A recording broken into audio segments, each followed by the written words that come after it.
un observateur qui est supposé éclairer, mais qui certainement, de par ce propos, montrer qu'ils ne sont pas neutres.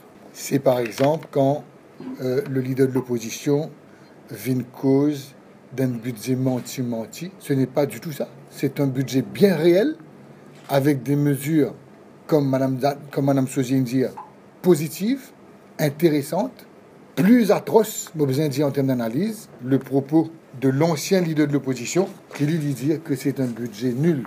Nous tenir à dénoncer sa qualité de non-sens là.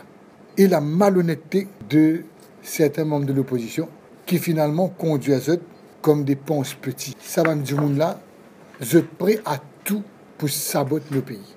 Avec des mesures telles qu'ils nous font tendre. Est-ce qu'ils sont capables de dire que ça, c'est un budget nul, digne de Pravin Jagna? Me dire à M. Béranger, reprends-le.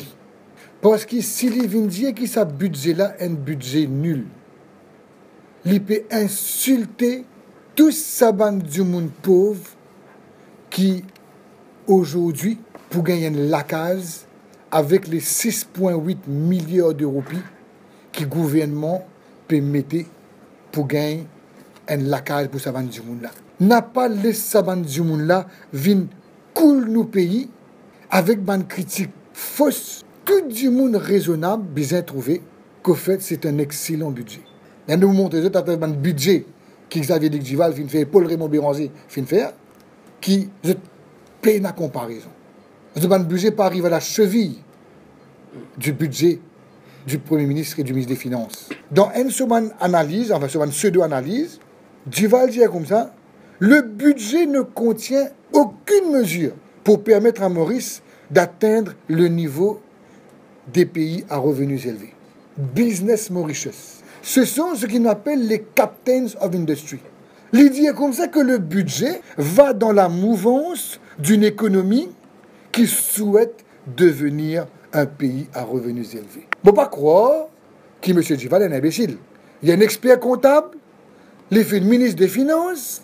Ce ne peut pas être de la stupidité. Ça ne peut être que de la mauvaise foi. Je prie à tout for cheap political gains. C'est quasiment un antipatriote. Si Bana continue avec sa qualité menti là, franchement, je n'ai pas mérité assise dans le Parlement. Aujourd'hui, Finvin Diazet, que le projet du métro express sera entièrement financé, d'accord, avec l'argent qui nous prend prêté avec l'Inde. Et pour coûte, il dit à peu près 535 millions de dollars. Les faire aux alentours de 20 milliards d'euros.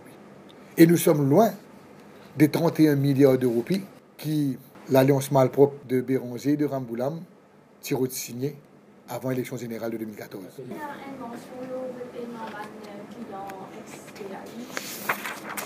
ne vais pas dire une question de l'OSCBG, moi. Je ne vais pas trouver. Mais de toute façon, tout le monde connaît que le Premier ministre, d'accord, peut atteler à cette tâche, d'accord, donc il le fera. Mais pas mal trouve la petite bête, hein, qu'il est CBG, qu'il lit l'économie sans question. Mais premièrement, appréciez tout d'abord, d'accord, les belles choses. En d'autres mots, c'est comme si vous pouvez dire, si nous gagnons 92 au 100, ou bien la guerre au moins, pas de gagner 8% là. Mais premier, vous êtes content. C'est pour ça que je recommande une lecture de ce budget-là. Parce que quand on guette, on peut trouver sa quantité, mon groupe est fatigué avec telles affaires, il y a 10 sous du peine baissé. C'est pas ça le point. Le point, c'est qu'il nous baisse le prix de la farine, qui est un produit de base, comme on le met Cynthia, par 17%.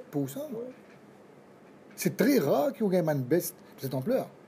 Et pas venir dire, moi, les peines mesures, nous pas la élection, là. D'ailleurs, c'est vrai.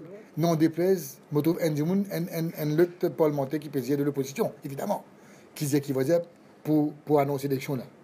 Vous avez dit arrêtez. Non, le ça issue 10 sous là. Il y a 1,3 million de monde dans Maurice. Par jour, si nous vendons 1,3 million de pain, multiplié par 10 sous, il fait 13 millions par jour. C'est 50 000 que nous retournons dans la poche du Mauricien.